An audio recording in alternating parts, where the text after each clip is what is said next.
So, hello, sir. Today we're gonna present you the project and about the line. So, I'm going to present the line. It's a project of a future city located in Saudi Arabia. The line is a linear city that will be in 170 kilometers at the long and 200 meters for the height and 500 meter for the high. The capacity to the population, it's about 9 million people. In the line, we can have a shop, a school, a doctor, and a lot of service. This project is a part of a NEOM project launched in 20, 20, 27, in 2017 by the Mohammed bin Salman to diversify the country and economic and prepare for the future beyond the wall. The wall. Neom come from neo. Neo is a new, is a future, and M the neon for a mustakbak, which means a future in Arabic language. The line is very innovated for the future. There will be no car in this city. The transport will be ultra fast, and it will be possible to cross an entire city in less than 20 minutes. This city will run only renewable energy. There is so there will be no pollution.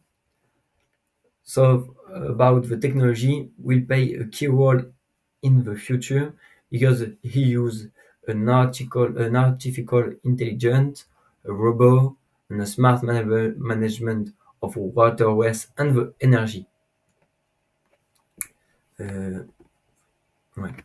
The line aim to reinvent urban life by the putting environment, technology, and human comfort and earth of a city to create a ultra-modern, sustainable, and entirely new region in order to diversity Saudi Arabia economy will still heavily rely on the oil. So NEOM is a project, is the part of the project NEOM. The line is just a smart city, so we have no car, no zero carbon, and it's very long. After that, we have Hexagon. Hexagon is a float industrial city. It's a board on the Red Sea, and it's the advanced automation and smart port board.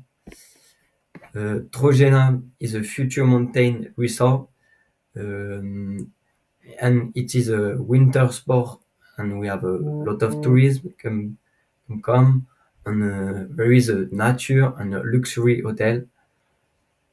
So about Trojena, we have in 20 2030 we have a geo winter geo, so that's a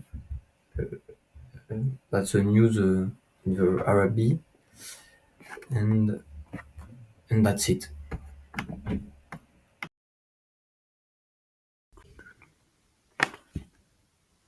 Putain, c'est vraiment de la merde ce truc.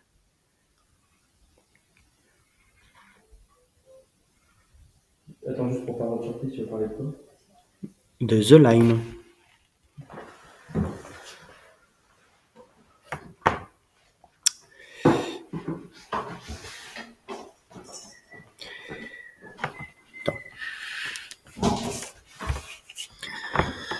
So, one of the biggest challenges of the Line project is building an extremely hostile environment. First, there is the seismic risk. The region lies near a geological fault lines, so engineers must design structures that can resist to earthquakes. This requires extreme precision and the use of very strong, durable materials. Then there's the issue of desert soil. It's loose, unstable, difficult to excavate, and unsuitable for traditional foundations. On top of that, there are virtually no local resources, no water, no wood, no usable minerals. Everything has to be imported, which drastically increases the project's cost and logistical complexity. Finally, the materials used must also withstand extreme heat, sand erosion, and long-term wear. So, building such an ambitious city in the middle of the desert is not only a technological feat, but also a logistical, ecological, and economical challenge. After that, the line offers a radically different transportation system compared to traditional cities. At its core is a high-speed underground train that runs along the entire length of the city. Thanks to this system, every resident will be able to reach any point in the line in less than 20 minutes. This network isn't just about getting from A to B, it's essential to organizing a city without cars, which is one of the project's central goals. However, running a train under a narrow, vertical, high-density city brings many challenges. Engineers must brings engineers must manage vibrations, noise, and safety, all while preserving comfort for the people living above. Advanced soundproofing and rail technologies are required.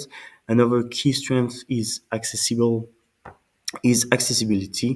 Train stations are planned to be just minutes away from every home, ensuring uh, fast, seamless, and eco-friendly transport that is fully integrated into the city's structures. Then, for the climate changes, the desert climate poses a major obstacle for projects of this scale. In summer, temperatures can reach up to 50 degrees Celsius, making outdoor activity extremely difficult or even dangerous. So the line has a fundamental challenge to meet: how to make the city livable year-round without relying on massive energy consumption. Several strategies are being considered. First, the city's narrow and vertical shape limits the sun exposure and maximizes shade. Inside, there will be smart cooling systems that adapt to real-time needs, powered by renewable energy sources, especially solar power, which is abundant in this region. The structure is also expected to create a kind of artificial microclimates, maintaining stable, comfortable indoor temperatures even during peak summer. Finally, this requires cutting-edge insulation, ventilation, and energy management technologies. In this way, the climate challenge becomes an opportunity to innovate and shape the sustainable cities of the future. Beyond this dream, there are also two very serious problems: human rights violation and environmental damage.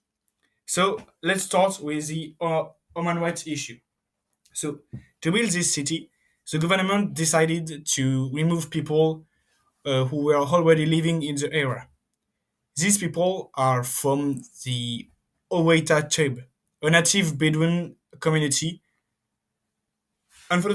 Unfortunately, many of them refused to leave their lands, as we thought. As a result, the authorities arrest some of them.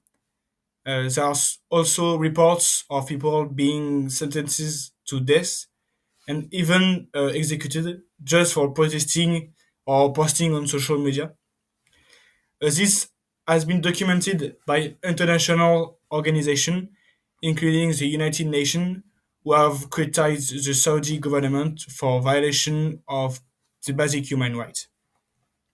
This situation is very concerning because It shows that progress is coming at the cost of freedom and justice for local communities. Now, let's talk about the second issue, the environment. The line is being promoted as an eco city, but many experts says it's not sustainable at all. In fact, the construction of the city will generate 1.8 billion tons of CO2. That's more than the total annual emission of some countries. And remember, the global objective today is to reduce carbon emission to zero to stop the global warming. So, even if the city is efficient in the term, the environmental cost of building it is extremely high. Also, the project is being built in a desert area that includes fragile ecosystem. By disturbing this environment, the city could cause permanent damage to nature, wildlife, and biodiversity. So, in conclusion, the line is an impressive idea. It looks modern, futuristic, and eco-friendly at first glance. But when we look deeper, we see that it comes with serious human and environmental consequences.